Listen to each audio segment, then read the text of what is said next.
সরকারে এখন যেভাবে মানুষ এগিয়ে আসছে সবকিছু মিলেমিশে করার জন্য অনেক দুঃখ যন্ত্রণা ভুলে আমরা সকলে মিলে একত্রিতভাবেই কাজ করব।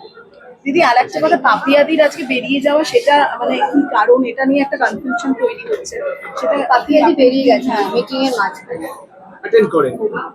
হ্যাঁ, সেটা আমরাও দেখলাম। আমি একবার ডাকলাম যে আমার মনে হয় আমাদের মাননীয় মুখ্যমন্ত্রীর একটা ওই স্পিচ চলছিল সেশনে, প্রবাবলি সেই জন্যই বেরিয়ে গেছে, তাই হবে হয়তো। আমাদের আজকের মিটিংটা মূলত প্রযোজক এবং টেকনিশিয়ান মানে যারা জুনিয়র টেকনিশিয়ানদের গিল্ড যেগুলো তাদের সঙ্গে ছিল, এবং আগের দিনের কন্টিনিউটি থেকে আজকের মিটিংটা। এবং আজকের মিটিং আমি যদি বলি, আমাদের যতগুলো সমস্যা ছিল প্রায় সবগুলোই আমরা মিটিয়ে নিয়ে এসেছি। আজকে যারা মিটিং ছিল আমাদের এক্সিস্টিং যে গিল্ডগুলো আছে, 15টা কি 16টা জুনিয়র টেকনিশিয়ান গিল্ড আছে, তাদের রিপ্রেজেন্টেটিভ ছিল ও তাদের সাথে মিটিং ছিল।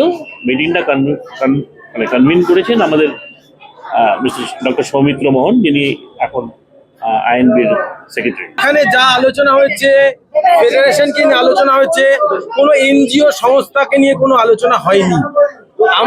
আমরা প্রথম এখানে চিঠি দিয়েছিলাম টেকনিশিয়ানদের তরফ থেকে, তার ভিত্তিতে ওনারা আমাদের ডেকেছে, ভালো মিটিং হয়েছে। আমরা এখন অস্থায়ী কমিটি, আমরা ইলেকটেড বডি নয়, আমরা সবকটা গিল্ডের সঙ্গে মৌখিকভাবে বসে একটা কমিটি নির্ধারণ হয়েছে। আমরা সরকারকে বলেছি ইমিডিয়েট ফেডারেশন ইলেকশন করে একটা ইলেকটেড বডি তৈরি করলে আমরা বিষয়টা পুঙ্খানুপুঙ্খ দিতে পারবো। আমরা কাউকে দূরে সরাতে চাই না। যারা যোগ্য ব্যক্তি, প্রডিউসাররা বলেছে, সরকারও বলেছে যারা যোগ্য ব্যক্তি তারা কাজ পাবে। প্রডিউসাররা, আমরা তো এই লাস্ট 2 মাসে কোনো টেকনিশিয়ানকে ফেডারেশনের কোনো গিল্ড থেকে আটকেছে একটা উদাহরণ আপনারা দেখাতে পারবে যে অমুক টেকনিশিয়ানকে কাজ করতে দেওয়া হচ্ছে না? যারা যোগ্য, প্রডিউসাররা খুঁজে নিচ্ছে, যোগ্যরা কাজ করছে, আগামী যোগ্য ব্যক্তিরাই কাজ করবে। এখানে কোনো গিল্ডের সভাপতি সম্পাদক কাউকে আটকাবেন নির্দ্বিধায় বলতে পারি। কিছু মানুষ ভুল বুঝিয়ে করছে, এটা ঠিক হচ্ছে না। আমাদের মধ্যে যা ভুল বুঝে আগামী দিনে মিটে যাবে। না 12 ঘন্টা নিয়ে কিছু হয়নি। 12 ঘন্টা নিয়ে কিছু হয়নি।